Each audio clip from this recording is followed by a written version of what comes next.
हेर्नुहोस् है साथीहरू, यो प्रवीण कुमार भन्ने फेसबुक एकाउन्ट भएको मान्छेले चाहिँ यस्तो डरलाग्दो लेख्दैछ, यस्तो डरलाग्दो घिनलाग्दो वर्ड्सहरू गर्दैछ है। यो प्रवीण कुमार भन्ने जो पनि यो चुतिया छ, तपाईहरुसँग पनि एटलिस्टमा छ भने फ्रेन्ड लिस्टमा छ भने यसलाई चाहिँ तपाईहरुले प्लिज रिपोर्ट गरिदिनुहोस् है यसलाई, ताकि दुबारा यस्तो खालको शब्दहरू तपाईहरु माथि पनि प्रयोग गर्नु नसकोस् यो मान्छेले। के हो हेर्नुहोस् है, म तपाईहरुलाई के कडा म यहाँनिर त्यसको म ट्याक्स देखाउँछु। हेर्नुहोस् ल, यहाँनिर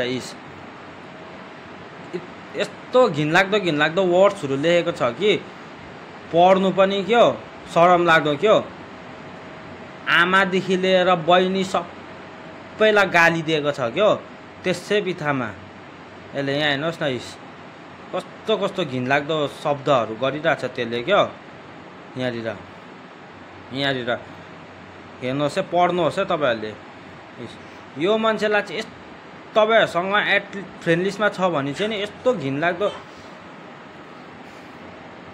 वर्ड्सहरू गर्छ कि तपाईहरुले प्लिज ब्लक गरिदिनुहोस् यो मान्छेलाई चाहिँ। के हो र यो ब्लक गर्नुभन्दा अगाडि चाहिँ यसलाई चाहिँ पुरा रिपोर्ट गरिदिनुहोस्। के हो यसको फेसबुक एकाउन्ट आइडी नै ब्यान्ड होस्, ताकि के हो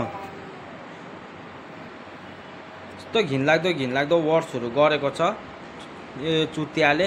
यसको घरमा दिदी बहिनी आमाहरू छैन कि के हो, यो कुन चाहिँ यो मधिसे धोती हो कि यो नेपाली हो हुनु चाहिँ तर थाहा छैन। यसको फोटो पनि छैन प्रोफाइलमा चाहिँ, फेसबुक प्रोफाइलमा चाहिँ हनुमानजीको फोटो हालिरहेछ, तर के यस्तो घिनलाग्दो शब्दहरू गर्दैछ क्या यसले चाहिँ। यो सायद मधिसे नै होला सायद हुनु चाहिँ कि यो धोती नै होला, अन्त यस्तो खालको घिनलाग्दोहरू शब्द लेखेको के यसले। तपाईहरुले चाहिँ यसलाई चाहिँ प्लिज तपाईहरुसँग पनि एड छ भने चाहिँ यो मान्छेलाई चाहिँ पुरा रिपोर्ट गरिदिनुहोस् कि, ताकि यसको फेसबुक आइडी नै ब्यान्ड होस्। के हो फेसबुक आइडी नै ब्यान्ड होस्।